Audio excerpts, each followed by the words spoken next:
Assalamualaikum warahmatullahi wabarakatuh.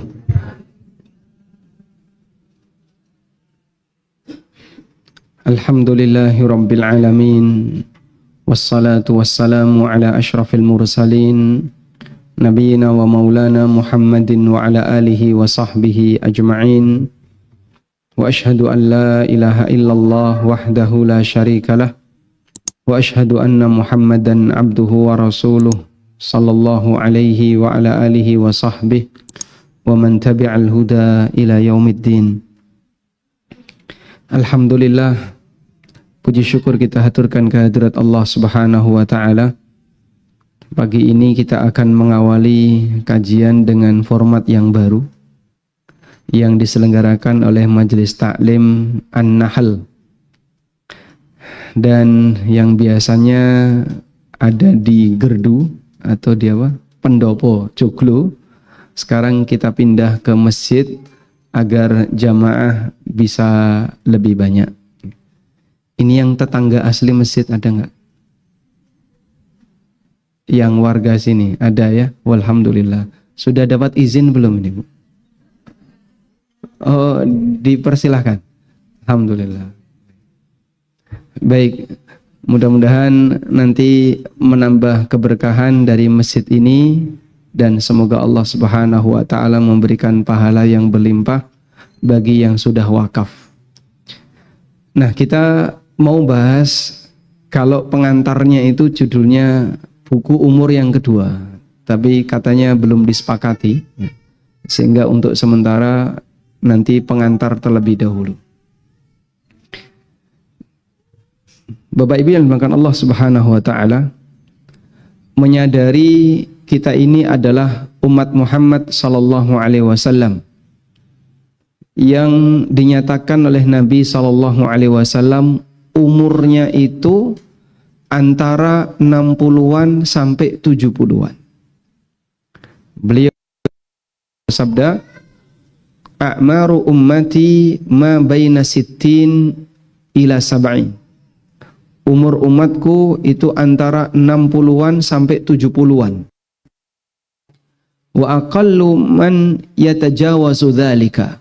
Dan sedikit sekali yang bisa melebihi dari umur itu. Coba tengeriki yang paling senior Yusuf pinten? Usia 75. 75, ada lagi? 71. 73. Nyun sewu, ibu 71 nggak pengen nyender? Masih kuat ya? Nggak nyender nggak apa-apa. Kajian ini 5 jam, sanggup nggak? Masya Allah. Ada lagi yang 70-an? Pinten? 70 pas, nggak boleh ditawar. Masya Allah. Oh belum. Masya Allah. Dengan usia yang diberikan oleh Allah Subhanahu wa taala kepada kita, sekian puluh tahun, kira-kira amalnya sudah banyak atau masih sedikit? Masih? Taunya dari mana? Kurang? Belum sampai 100 tahun. Gitu. Nyun sewu yang usianya 73. Kalau ibu dikasih umur 200 tahun mau nggak? Hah? Mau? Saya itu nggak mau. Mau no? Purun no buatan? Capek pripun? Napa kerja bakti terus? Semua orang mengakui, wah ini wis umur di atas 70, kadang tangi turu pegel-pegel gitu. Makan apa rasanya sudah hambar. Sehingga mungkin fisiknya sehat, tapi indranya dikurangi. Ada yang indranya mungkin masih berfungsi, tapi kemampuan fisiknya berkurang. Itulah manusia. Sehingga makin panjang usianya, grafiknya beribun, makin turun, begini. Itulah kita. Nah, kemampuan kita yang makin terbatas di usia semakin senja itu membuat hamba ketika beramal makin turun kualitasnya. Sehingga yang biasanya bisa bangun malam, sekarang sudah nggak bisa bangun malam. Yang biasanya bisa derek pengawasan, sekarang sudah hilang. Yang biasanya aktif ikut puasa sunnah, sekarang mulai jarang, dan seterusnya. Beragam yang terjadi pada manusia ketika sudah mengalami penurunan usia, maka mereka mengalami penurunan kualitas dalam beramal. Oleh karena itu misalnya, kita ini kan butuh bekal yang banyak. Sebab perjalanan di akhirat itu perjalanan yang panjang. Kita tidak tahu sampai kapan ujung kehidupan ini akan berakhir. Namun yang jelas dalam perjalanan di akhirat kita butuh perjalanan panjang sehingga bekalnya harus banyak. Bekal niku napa, Pak? Bekal itu adalah amal yang Allah Subhanahu wa taala berikan kita kesempatan untuk mengerjakannya ketika kita masih hidup. Umat dulu mereka bisa beramal dengan jumlah banyak karena umurnya panjang. Ada yang diberi oleh Allah umur 1000 tahun. Sinten yang umurnya 1000 tahun? Sinten? Nabi Nuh alaihissalam itu ada yang mengatakan umur beliau 1050 tahun. Masya Allah. Kok alu-alu aduh ya Pak? Saiki sudah 70 tahun ki rasanya wis kesel. Kalau sampai harus menjalani umur 1000 tahun itu gimana? Nah, di usia beliau 1050 tahun menurut riwayat Ibnu Abbas, yang dipakai berdakwah itu selama 950 tahun. Berdakwah selama 950 tahun itu suwene kaya apa? Kita kalau berinteraksi dengan orang yang tidak kita sukai selama sehari saja, kira-kira gimana? Hah? Wes capek. Nek jenengan padu karo bojone kuat berapa lama? Hah? 1 jam kuat nggak? Nggak kuat, wes loro hati, capek. Sebab yang namanya disuka itu akan menjadi penyakit bagi batin. Kita bayangin ya betapa capeknya Nabi Nuh alaihissalam ketika beliau berdakwah di tengah umatnya selama 950 tahun dalam posisi umatnya memusuhi Nabi Nuh. Ya. Allah Subhanahu wa taala menyebutkan bahwa Nabi Nuh itu makathu fi qaumihim, tinggal di tengah kaum mereka selama alfasanatin illa khamsina ama, 1000 kurang 50 tahun, berarti pinten? 950. Tapi di usia yang demikian panjang itu nek wongi soleh umure tambah amalnya tambah banyak. Sebaliknya ketika orangnya jahat dosane nggih tambah kata.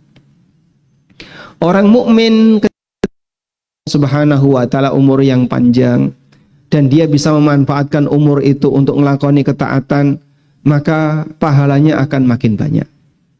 Karena itu Nabi SAW pernah menyebutkan, bisa ditulis ini ya, khairukum man tala umruhu wa hasuna amaluhu.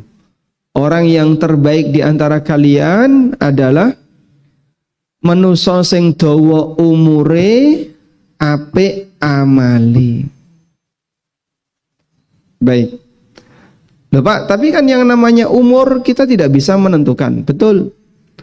Makanya di sana ada penjelasan yang disampaikan oleh para ulama, bagaimana caranya agar kita bisa menjadi hamba yang walaupun umurnya sudah habis tapi amalnya nggak pernah putus.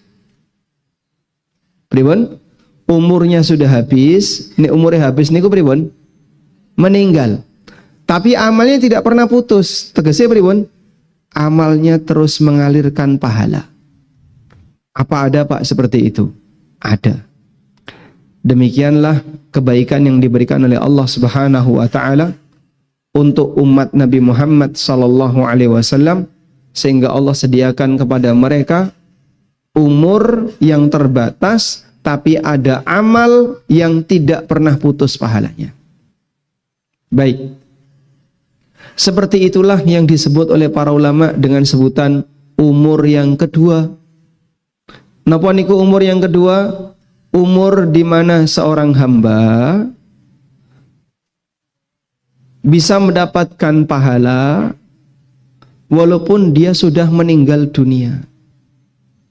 Jadi umur yang pertama itu sejak kita lahir sampai kita mati, ini umur pertama.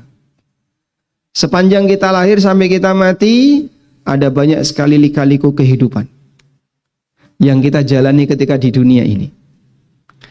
Setelah kita mati, bagi orang mukmin yang punya simpanan tetap mengalir pahalanya. Sehingga walaupun dia berada di alam baka, walaupun dia sudah berada di alam barzah, tapi pahalanya tidak berhenti karena dia punya umur yang kedua. Jadi pengertian umur yang kedua tadi apa?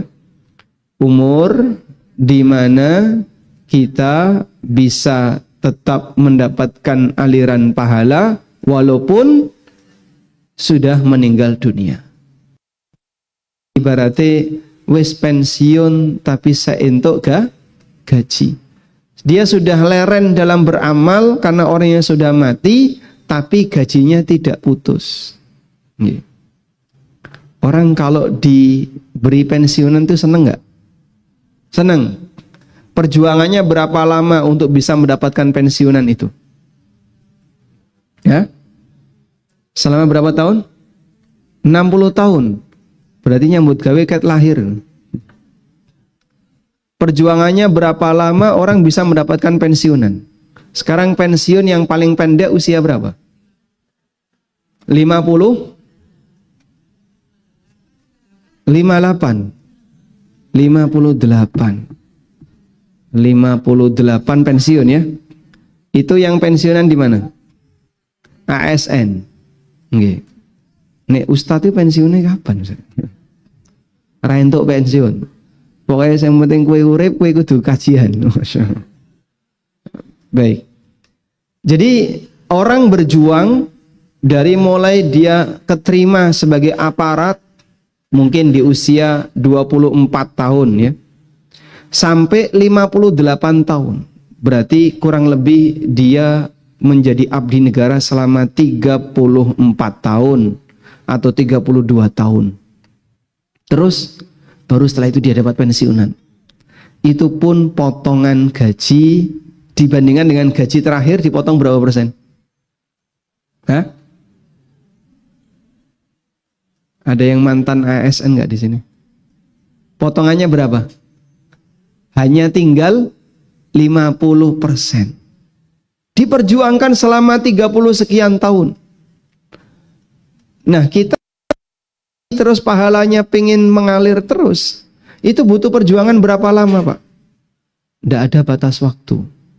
Tapi orang kalau mau serius, dia bisa mendapatkan amalan-amalan yang pahalanya terus mengalir apabila dia tahu ilmunya.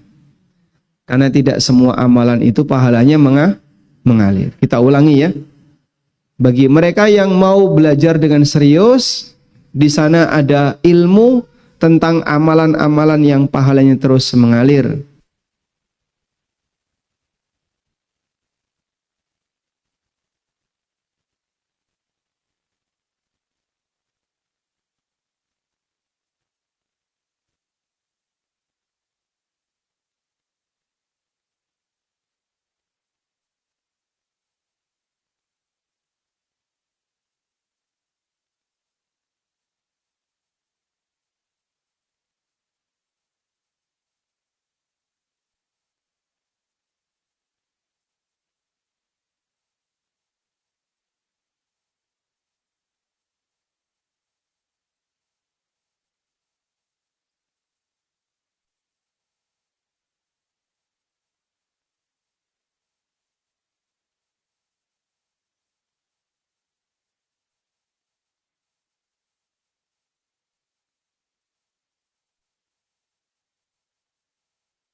Bisa?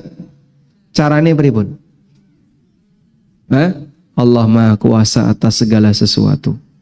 Dan mudah bagi Allah untuk menghidupkan kembali makhluk yang sudah mati. Dulu orang musyrikin niku boten percaya. Mosok wong wis mati kok iso urip meneh. Nek morak-marik jasadnya jadi apa itu? Misalnya orang mati di padang pasir, ono sing dipangan elang, ada yang dimakan serigala, ada yang dimakan hena, ada yang dimakan macan, harimau, singa, dan aneka binatang, bahkan ada yang dimakan cacing. Terus jadi kotoran semua berserakan di mana-mana. Ini carane menghidupkan bagaimana? Nabi Ibrahim alaihissalam pernah beliau melihat ada ikan yang terdampar di tepi laut. Lalu ikan itu diperebutkan oleh banyak binatang. Sudah? Sehingga Ibrahim berpikir, bagaimana cara Allah Ta'ala menghidupkan ikan ini, padahal dia sudah berserakan di banyak tempat. Maka Ibrahim berdoa kepada Allah meminta, Qala Rabbi arini kaifa tuhyil mauta. Wahai Rabbku, tunjukkan kepadaku bagaimana caranya engkau menghidupkan makhluk yang mati. Bagaimana cara Allah menghidupkan makhluk yang mati? Ibrahim bertanya kepada Allah. Maka Allah bertanya, Qala awalam tu'min. Wahai Ibrahim, apa awakmu durung beriman? Apa kamu belum beriman kalau aku bisa menghidupkan makhluk yang mati? Qala bala walakin liyatma'inna qalbi. Ibrahim mengatakan, aku beriman, tapi agar semakin membuat hatiku yakin. Karena Ibrahim pengen melihat langsung. Ibrahim pengen melihat langsung. Nah, begini, jenengan beriman enggak kalau Allah bisa menghidupkan makhluk mati? Beriman. Dari mana? Apa sudah pernah lihat langsung? Hah? Belum. Sudah pernah lihat kejadian Allah menghidupkan makhluk mati? Belum. Terus dari mana kok Anda yakin? Dari Al-Quran. Sing pripun unine niku. Bunyinya bagaimana ayatnya kok katanya dari Al-Quran? Lah ayat tadi itu Pak Ustadz yang sudah dibaca. Inna nahnu nuhyil mauta wa naktubu ma qaddamu. Kami yang menghidupkan makhluk yang sudah mati. Maka Allah punya kemampuan untuk menghidupkan kembali makhluk yang mati. Sudah? Kita beriman dengan informasi itu. Inilah yang disebut dengan ilmul yakin. Disebut apa? Ilmul yakin. Hanya dengan pendengaran, hanya dengan membaca teks, terus kita jadi yakin. Namanya apa? Ilmu al-yakin. Nah, Ibrahim meminta kepada Allah agar melihat langsung kejadian itu. Sehingga nanti menjadi ainul yakin. Ainul yakin itu apa? Makin yakin karena melihat langsung. Saya ulang, ainul yakin apa namanya? Makin yakin karena melihat langsung. Namanya apa? Ainul yakin. Karena melihat makin yakin. Contoh, jenengan di sini tiba-tiba ada orang masuk masjid. Tolong segera bubar. Kenapa? Tsunami sudah sampai ring road. Sudah? Terus Anda yakin, itu namanya apa? Ilmul yakin. Ada yang nggak yakin, apa bener? Tak tili dhisik. Keluarlah dia dari masjid, lihat ke arah ring road. Oh iya bener. Bu Tsunami sudah sampai ring road. Ada orang namanya Bu Tsunami. Atau tsunami sudah sampai ring road. Betul. Nah, ketika dia melihat langsung itu namanya apa? Ainul yakin. Baik, tapi baru lihat. Begitu kecemplung terkena ombak tsunami tadi, maka dia makin yakin ini tidak mimpi. Yang aku lihat itu benar, betul-betul terjadi. Namanya hakul yakin. Namanya apa? Hakul yakin. Sehingga para ulama mengatakan yakin itu bertingkat. Ada ilmul yakin, atasnya lagi namanya ainul yakin, atasnya lagi namanya hakul yakin. Contoh, nggih. Wonten ingkang dereng nate berkunjung ke tanah suci? Ada ya? Baik. Yakin nggak kalau di sana ada Ka'bah? Yakin. Misalnya tidak ada tontonan televisi, tidak ada gambar di internet, kita tidak pernah melihat kecuali dengan datang langsung. Orang yang hidup kurang lebih 50 tahun yang lalu, dia tidak bisa melihat Ka'bah kecuali dengan datang langsung ke sana. Sudah? Nah, tapi Anda yakin, oh jarene sing wis tau rono ada Ka'bah. Sing bentuke kaya ngene, jarene informasi dari yang sudah pernah datang ke sana. Dan jenengan yakin, itu namanya apa? Namanya ilmu yakin. Baik. Terus panjenengan kagungan biaya bisa berangkat ke sana. Begitu sampai di sana, di atas pesawat lihat Ka'bah. Oh iya, itu bener. Iki to sing jenenge Ka'bah. Nah, ketika melihat itu namanya ainul yakin. Sudah? Kemudian landing, terus datang ke kota Mekah, tawaf, bisa nyentuh Ka'bah. Oh, iki asli. Nih. Nah, namanya hakul yakin. Paham ya? Baik. Sehingga Ibrahim tadi ketika minta kepada Allah Ta'ala, qala rabbi arini kaifa tuhyil mauta. Ya Allah, tunjukkan kepadaku bagaimana caranya engkau bisa menghidupkan makhluk yang mati. Qala awalam tu'min. Allah bertanya, apa awakmu durung beriman? Apa kamu belum beriman kok sampai minta ditunjukkan seperti itu? Qala, kata Ibrahim, bala walakin liyatma'inna qalbi. Aku sudah beriman, tapi agar hatiku makin yakin. Berarti Ibrahim minta apa itu? Minta ainul yakin. Sehingga dari ilmu yakin Ibrahim minta biar makin yakin, minta ainul yakin. Qala fakhudh arba'atan minat tayri. Kemudian Allah perintahkan kepada Ibrahim, kamu ambil 4 ekor burung dengan jenis yang berbeda. Ada banyak versi ahli tafsir yang menjelaskan manuk sing disembelih Ibrahim niku apa jenenge? Wes pokoknya 4 burung lah. Ada burung A, B, C, D, ada 4 jenis burung yang berbeda. Semuanya disembelih. Terus kepalanya dipotong. Ya, disimpan oleh Ibrahim. Ini daging, bulu, dan seterusnya dicacah-cacah, dicampur. Dicampur jadi satu, setelah dicacah, terus ditaruh di puncak-puncak bukit. Satu dompol ditaruh di puncak bukit A, ambil satu lagi ditaruh di puncak bukit B, ditaruh puncak bukit, di beberapa puncak bukit. Qala fad'uhun, silahkan sekarang kamu panggil burung-burung tadi. Ada yang menyebutkan merak, terus satu lagi burung suradi atau burung hudhud.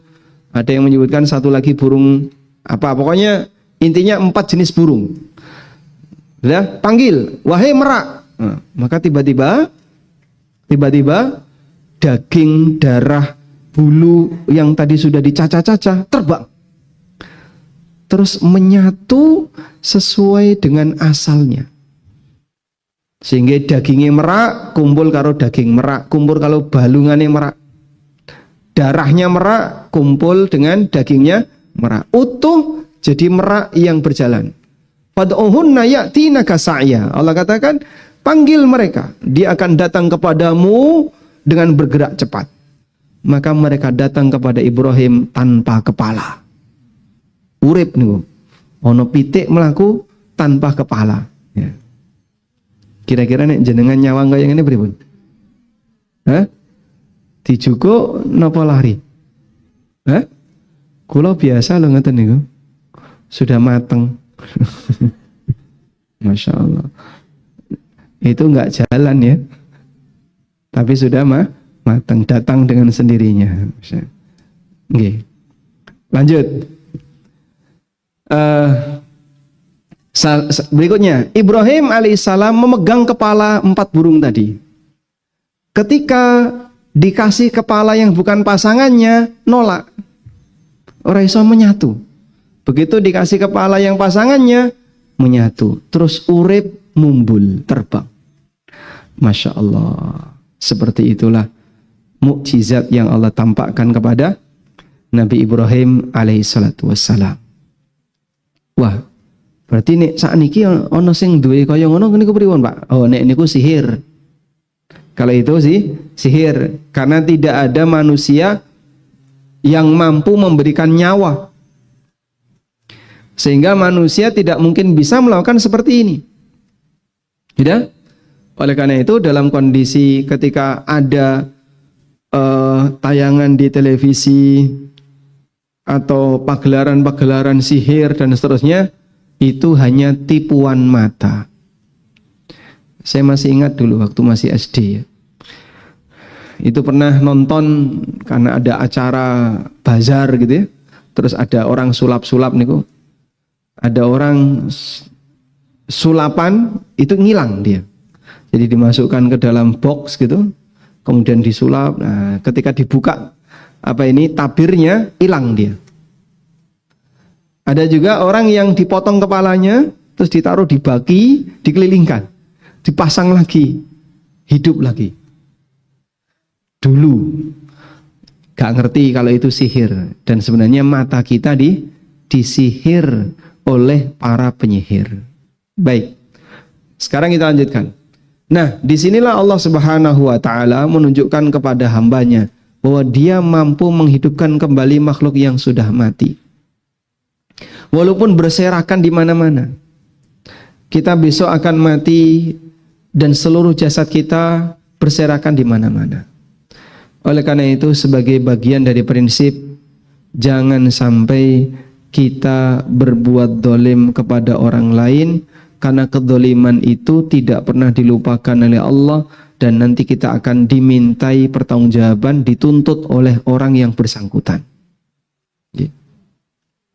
Nyuwun sewu, gerenengi itu dolim nggak? Hah? Napa boten? Dolim. Dolim nggih? Dolim. Kira-kira sing digerenengi boleh nuntut nggak di akhirat? Boleh. Bahkan dia nggak tahu, Pak, wong aku ra kondo. Yang nanti diberitahu oleh Allah. Wahai fulana, kamu dirasani. Nggih. Sapa sing ngrasani ya Allah? Jeminten karo Siti, misalnya. Nah, bisa jadi terjadi demikian. Oleh karena itu, tolong diwaspadai ya.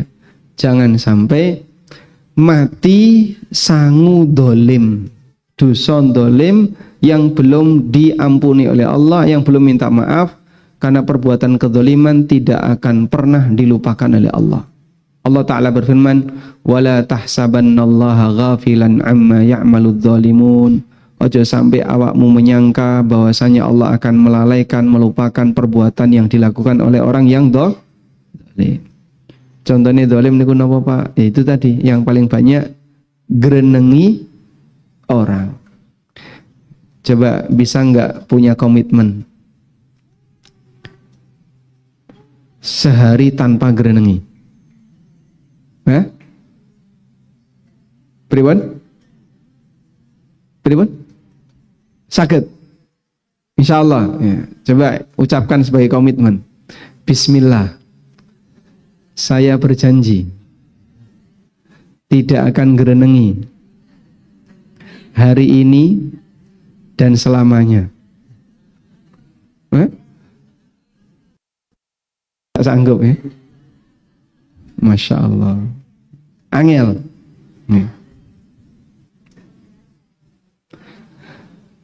Termasuk bagian dari kezaliman adalah mengambil apa yang bukan haknya. Contohnya apa, Pak? Utang ngilang ini termasuk. Arisan ngemplang gimana? Masuk. Arisan bareng wis bedol ngilang.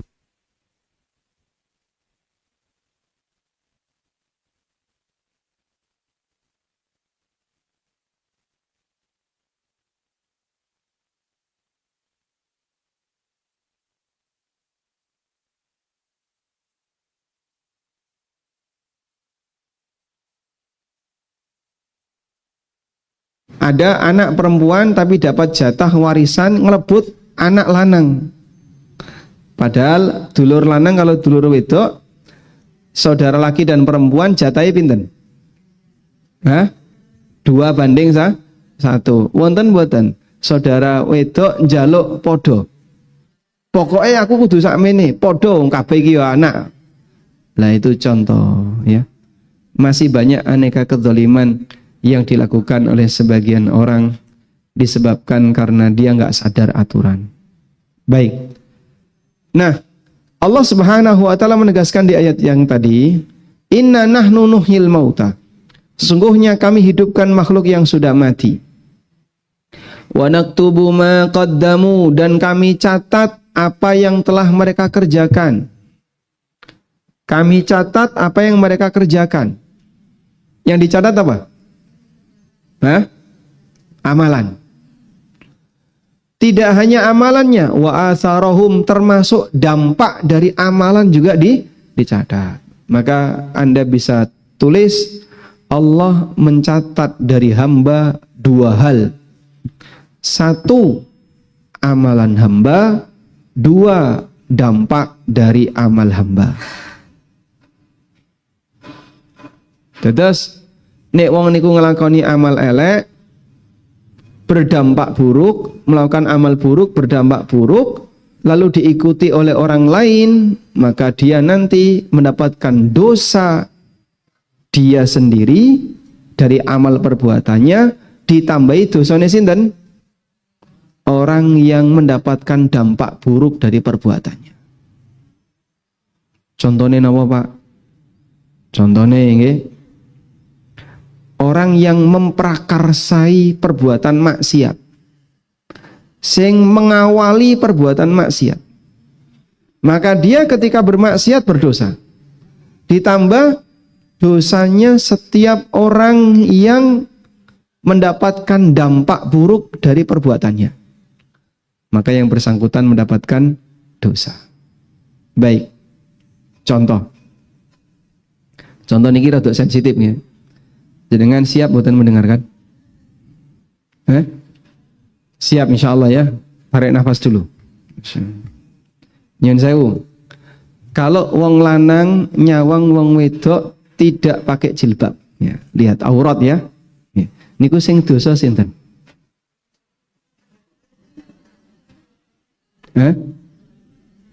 Dua-duanya yang benar. Wong lanang nyawang wong wedok, laki-laki melihat perempuan tidak pakai jilbab, buka aurat, niku sing dosa sinten? Dua-duanya. Yang perempuannya, yang laki-lakinya enggak dosa. Dosa. Yang laki-lakinya dosa. Baik. Kira-kira dosanya gede pundi? Sing lanang napa sing wedok? Besar mana? Yang laki-laki yang melihat atau perempuan yang dilihat? Loh, perempuannya kan korban, Pak Ustadz. Itu kan korban dia.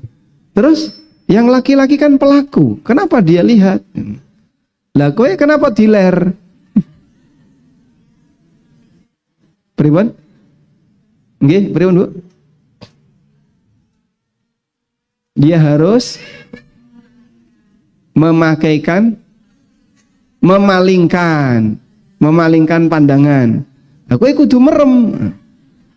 Lah awakmu ning ngarepku iki mosok mlaku kudu merem. Orang naik motor misalnya terus disalip ibu-ibu enggak pakai jilbab, nggih. Lah pripun niku? Kudu merem? Kok ditabrak, nggih. Ya, jadi mungkin orang bilang itu kan dosa karena dia melihat dan dia pelaku. Terus kalau yang dilihat, ya ora dosa wong dia tidak berbuat apa-apa kok. Dari mana? Bukankah dia pemicu? Bukankah dia pemicu? Jadi sebab terjadinya zina mata karena apa? Ada orang yang membuka auratnya, sehingga dilihatlah oleh mata lelaki ini ke arah auratnya. Maka yang lebih besar dosanya yang mana? Nah, ayat tadi menjelaskan. Allah mencatat amal seorang hamba berikut amal setiap berikut pengaruh dari amal itu. Makanya nyuwun sewu nggih. Yang mungkin barangkali dulu senengane selfie dalam kondisi buka aurat misalnya, lalu disebar di media sosial. Nek fotone durung ilang, segera dihilangkan. Lah piye Pak wis nyebar ning ndi? Baik sumbernya yang terutama di media sosial jenengan. Ya Pak, sudah saya hilangkan. Terus yang nge-share ada di mana-mana. Minta tolong kepada yang nge-share, itu foto saya. Tolong dihapus. Pernah kan ada ya, ibu-ibu naik mobil, tiba-tiba lihat truk ada gambar, terus ada tulisannya. Gak terima itu ibu ya. Truknya dicegat. Itu gambar saya. Jadi dia nemunya di internet, ditempel di truk. Wah, ini jadi napa? Koncone supir truk. Jadi sampai ditaruh di tempat seperti itu. Ini kan contoh. Jadi kadang ada orang yang gampang selfie, kemudian dia pamerin entah badannya, wajahnya atau apa, akhirnya diambil oleh lelaki yang tidak bertanggung jawab. Ya, ketika sudah jatuh ke tangan pendekar yang berbahaya, maka itu akan dimanfaatkan untuk hal yang bermaksiat. Sing dosa sinten? Nah, sing dosa sinten? Semuanya. Karena itu Allah Subhanahu wa taala kasih peringatan, inna nahnu nuhyil mauta wa naktubu ma qaddamu wa atharahum. Kami menghidupkan makhluk yang sudah mati dan kami catat apa yang mereka kerjakan, wa atharahum, berikut dampak dari apa yang mereka kerjakan. Maka yang dicatat oleh Allah sebagai amal tidak hanya amalnya, tapi juga dampak dari amal. Oke, sekarang kan banyak sekali ya desain pakaian yang serba kurang kain. Oke. Dulu itu ndak ada kok pakaian bolong geger itu ra ono. Atau sobek di bagian sini, ngoten nggih? Iku kok lengannya sobek iki kenapa ya? Jadi bagian lengan disobek. Dan aneka disobek. Terus diikuti yang lain, iki melu sampai jadi viral sehingga jadi tren berpakaian seperti itu, perempuan. Saat sudah jadi tren berpakaian seperti itu, yang terjadi bagaimana? Dia melakukan kesalahan dan dia nanti mendapatkan dosa dari setiap orang yang mengikutinya. Makanya bahaya Bapak Ibu memberikan pengaruh yang buruk bagi anak. Ketika Anda memberikan pengaruh yang buruk bagi anak, maka yang mendapatkan dosa orang tuanya, plus dia juga dapat dosa ketika anaknya mengikutinya. Wallahu a'lam. Sebaliknya, bagi mereka yang berusaha untuk berbuat baik kepada orang lain atau melakukan amal baik, lalu dari situ dia mendapatkan pahala, maka kalau ada orang yang mengikutinya, turut dapat apa? Pahala. Semakin banyak yang ngikutin, semakin banyak pahala yang dia dapatkan. Karena itu, nyun sewu, punya medsos nggak di sini? Ada. Dipakai apa? Jualan. Dipakai. Nah, kalau medsosnya nganggur, lalu Anda bisa nulis 1-2 kalimat nasihat untuk disebarkan ke masyarakat agar mereka bisa memahami seperti apa kebenaran yang ada, maka insya Allah nanti yang bersangkutan turut dapat pahalanya. Sehingga semakin banyak orang yang mengikuti, maka makin banyak nilai pahalanya. Kalau jenengan kumpul di grup-grup WA ya, grup WA kampung, kadang nyuwun sewu kan wonten tiyang kan nge-share sing gak karuan. Misalnya nge-share lagu dangdut, nge-share wong joget-joget, nge-share ini dan. Nah, ketika nge-share seperti itu, kita mungkin nggak bisa menghapus. Aku duduk admin ya Pak, nggak bisa menghapus. Ya kalau begitu minimal jenengan perbanyak nge-share video yang baik. Ini ada kajian Ustadz A, ada kajian Ustadz B, ada kajian Ustadz C. Nah terus Pak, engko dikomentari gak karuan pedes-pedes ya ngomentari. Bareng share kajian dikomentari. Itulah resiko ketika Anda menyampaikan kebenaran. Nah, kalau ada komentar seperti itu cukup clear chat. Rasa diwoco. Terus, nggih. Kalau ada komentar yang pedes, cara yang terbaik pripun? Clear chat, rasa diwoco. Kenapa nggak boleh dibaca? Karena sakit hati. Atine loro tapi ra iso ngopo-ngopo, tambah loro. Baik, mungkin itu sebagai pengantar. Ada 15 menit. Barangkali kita buka sesi diskusi untuk menentukan kebijakan. Jadinya bagaimana ini? Mau buku apa dan di mana tempatnya? Oh, di sini. Baik, silakan. Oke. Jadi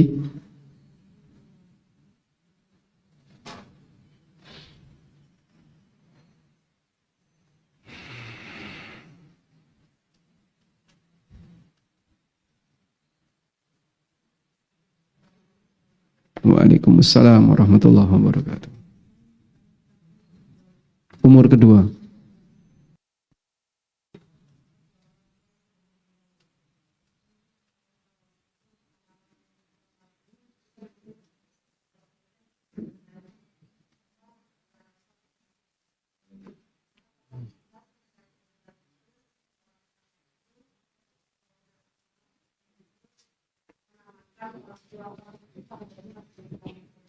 Beramal atas nama orang tua. Apakah pahalanya bisa sampai ke orang tuanya? Nggih.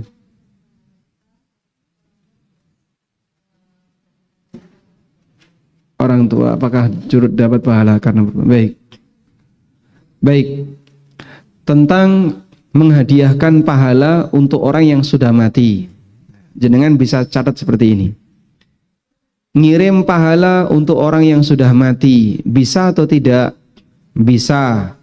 Dengan syaratnya siji, cuman satu saja. Agamanya sama. Alias sama-sama orang beriman. Saya ulangi ya. Kita bisa mengirim pahala untuk orang yang sudah mati dengan syarat agamanya sama. Alias sama-sama orang beriman. Sehingga orang beriman bisa ngirim pahala kepada orang beriman yang lain. Kalau enggak beriman, Pak, nggih nyuwun pangapunten, bapak saya itu matinya non muslim ya Pak. Nggih boten saged, putus. Sudah tidak bisa ngirim pahala, tidak bisa mendoakan, tidak bisa ngapa-ngapain. Karena putus sejak orang yang tidak beriman ini mati. Karena itu punya keluarga yang semuanya muslim itu anugerah. Alhamdulillah orang tua saya muslim, bahkan simbah-simbah saya nggih muslim, anak-anakku ya muslim, putu-putuku muslim kabeh. Alhamdulillah. Itu ada kesempatan kumpul kembali di surga. Allah Subhanahu wa taala mengatakan, "Walladzina amanu wattaba'athum dzurriyyatuhum biimanin alhaqna bihim dzurriyyatahum." Orang yang beriman dan diikuti oleh anak keturunan yang juga beriman, nanti akan kami kumpulkan mereka bersama dengan anak keturunannya. Di mana? Di surga. Okay. Jadi berpisah ketika di dunia itu sifatnya sementara. Apabila dia punya iman yang sama, nanti akan bergabung lagi ketika di akhirat. Dan itu abadi. Oleh karena itu, nalikane Nabi Nuh alaihissalam kelangan anaknya Nabi Nuh mati pripun? Mati ini gimana? Kelelep, tenggelam dalam kondisi muslim atau non muslim? Non muslim, kafir. Maka Nabi Nuh dipisahkan oleh Allah dengan anaknya selama-lamanya sejak banjir itu sampai salawase. Masya Allah. Dan itu ujian yang luar biasa bagi Nabi Nuh. Beliau sedih, wes kelangan anaknya tidak beriman sehingga tidak bisa kumpul kembali dengan anaknya. Baik. Selanjutnya, Kalau sudah sama-sama mukmin, apa yang bisa dihadiahkan untuk orang yang sudah mati? Ya, kita kasih rincian ya. Yang pertama, doa. Doa dari orang mukmin kepada mukmin yang lain yang sudah mati bisa sampai, walaupun tidak ada hubungan kekerabatan. Sehingga jenengan ndongakno, Allahumma gfir Paijo. Ya Allah ampunilah Paijo. Paijo niku sinten? Itu koncoku dhisik. Dia sudah meninggal dunia. Jadi mungkin gak ada hubungan kekerabatan, tapi kita mohonkan ampunan untuk si A. Bisa? Bisa. Karena itu khatib ketika sudah mau mengakhiri khutbahnya, khatib baca apa? Doa. Allahumma gfir lil mu'minina wal mu'minat wal muslimina wal muslimat al ahya'i minhum wal amwat innaka sami'un qaribun mujibu da'awat. Hafal nggak doa ini? Ratau Jumatan ya. Itu seringnya khatib Jumat membaca doa seperti itu. Sudah? Nah, khatib memohonkan, berdoa kepada Allah, memohonkan ampunan untuk seluruh mukmin, yang laki maupun perempuan. Sampai enggak Pak pahalanya? Sampai. Karena bentuknya apa? Doa. Yang kedua, mengirim pahala yang bentuknya amal. Mengirim pahala yang bentuknya amal. Contohnya napa niku Pak? Contoh, ada orang sedekah atas nama si A, sedekah atas nama si B, itu bisa atau tidak? Nah, dalam hal ini ulama memberi rincian. Satu, amalan yang ada dalilnya bisa dihadiahkan pahalanya. Amalan yang pahalanya bisa dihadiahkan berdasarkan dalil. Ini ada beberapa. Yang pertama, sedekah atas nama mayit, itu bisa. Karena Nabi SAW pernah menyarankan seorang anak untuk bersedekah atas nama ibunya. Fatasaddaq anha, silahkan kamu sedekah atas nama ibumu. Yang kedua, membadalkan haji orang yang sudah meninggal. Sementara dia tidak mampu untuk berangkat haji karena fisiknya lemah.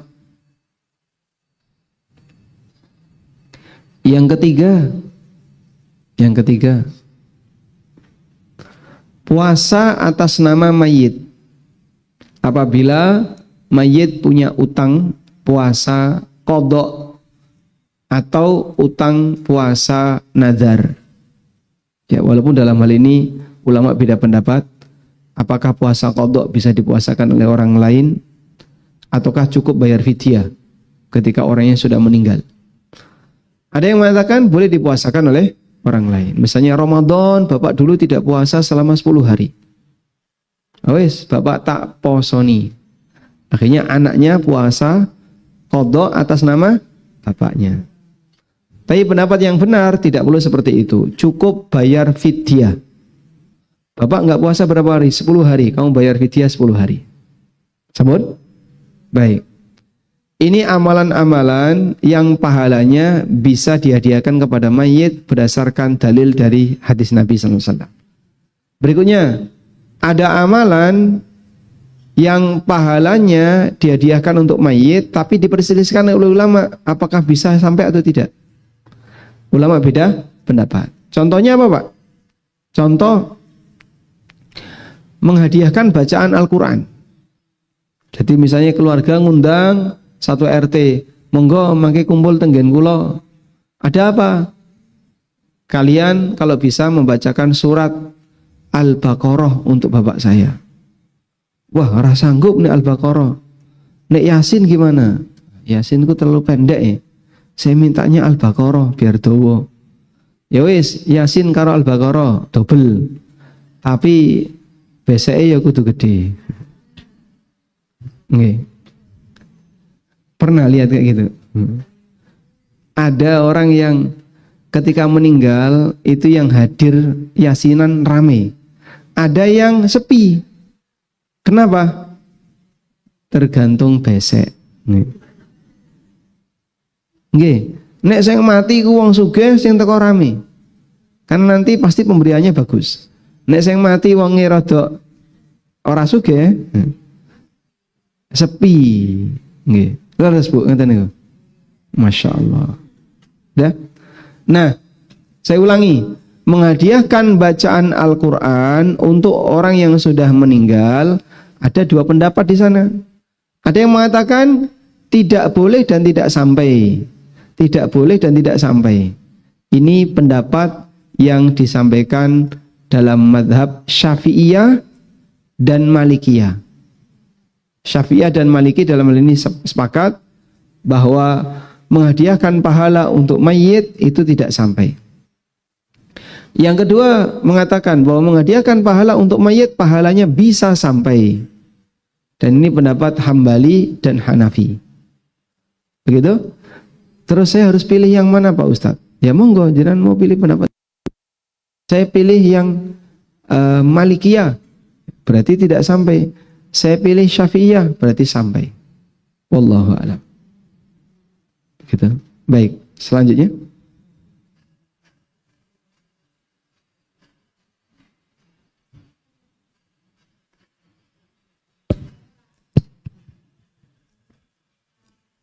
Pengalaman nggih. Nggih.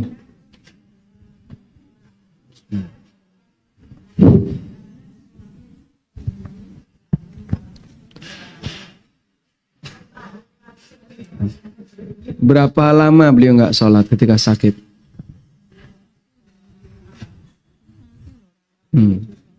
Lama. Begini ya.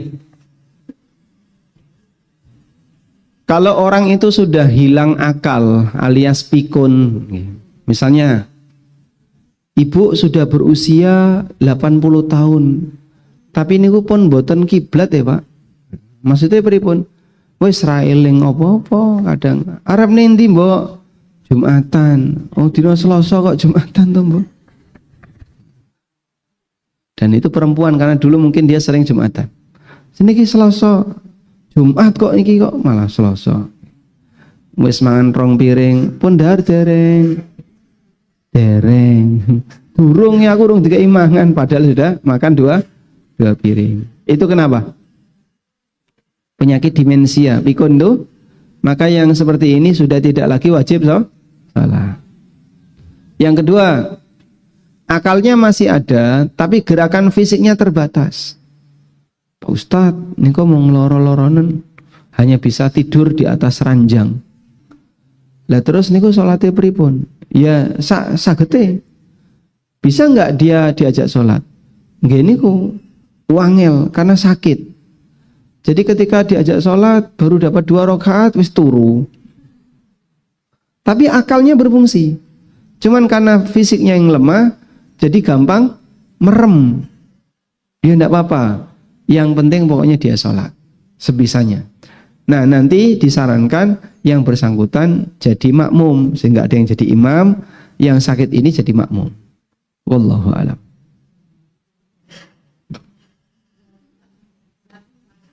Enggak, sholat itu ibadah pribadi masing-masing, sehingga tidak ada disolati, tidak ada, kecuali yang bersangkutan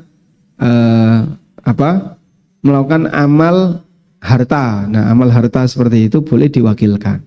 Kalau sholat tidak bisa diwakilkan. Wallahu a'lam. Oke. Pun cekap. Baik, ada satu lagi mungkin kurang 1 menit setengah 10. Nah.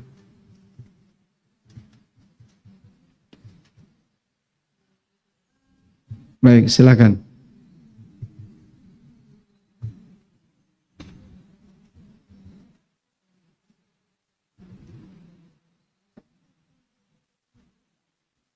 Sudah? Mungkin langsung boleh kalau mikrofonnya nggak apa. Assalamualaikum warahmatullahi wabarakatuh. Waalaikumsalam.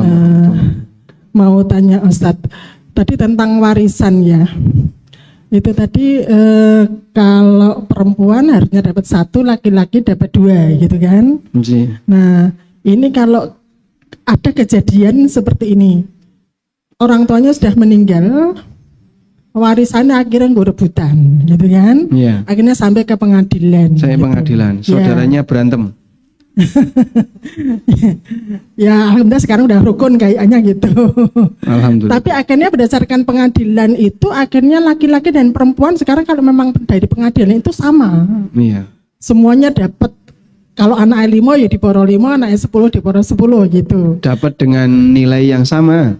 Ya, dengan nilai yang sama gitu.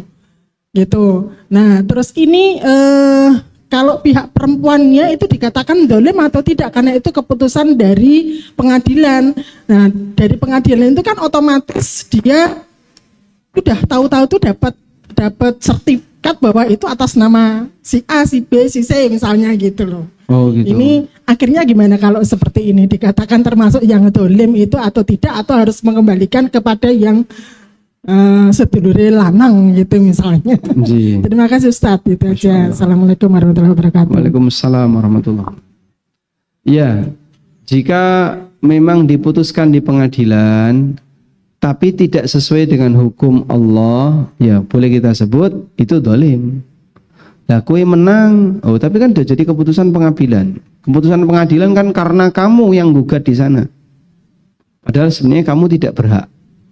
Makanya Allah mengatakan dalam Al-Quran, wala ta'kulu amwalakum bainakum bil batili wa tudlu biha ilal hukami litakulu fariqam min amwalin nasi bil ithmi wa antum ta'lamun. Jangan kau makan harta orang lain dengan cara batil. Wa tudlu biha ilal hukam, dan kau berlindung di bawah keputusan hakim, berlindung di bawah pengadilan. Padahal itu memakan hak orang lain, ya kayak gini dia berdosa. Begitu? Sehingga dalam posisi itu dia tadi berbuat dolim sebab dia memakan apa yang bukan haknya. Mohon maaf Pak Ustadz, sebetulnya yang wanita bukan yang nuntut. Jadi itu yang nuntut itu salah satu anak laki-laki, dan anak laki-laki memang lebih dari satu gitu. Yang lain bersedia nggak anak laki-laki yang lain? Akhirnya semua ya bersedia nerima Akhirnya. apa adanya gitu. Tapi yang perempuan itu istilahnya jadi untuk rezeki nomplok Lebih gitu banyak, kan. iya. Harusnya dapat satu, tapi akhirnya kan dapat sama untuk laki-laki Iya. dan perempuan gitu. Oke. Jika demikian, mungkin perlu tanya kepada laki-laki yang lain yang tidak mengusulkan itu. Kalau yang lain insya Allah itu. Kalau sedaya pun Dari ridho, hasil keputusan pengadilan itu semuanya Semua mau ridho. menerima gitu. tapi nggak ada sengketa setelah itu. Enggak, makanya sekarang udah dikatakan ya rukun kembali. Masya Allah, alhamdulillah. Oke. Kalau semuanya sudah ridho, enggak apa-apa. Tapi kalau masih ada salah satu yang enggak ridho, baik jenengan karena enggak ridho, tak jatah jenengan sekian, ini tak kembalikan. Dibayari pakai duit. Alhamdulillah. Baik, pilih mana? Warisan banyak berantem atau enggak punya warisan akur?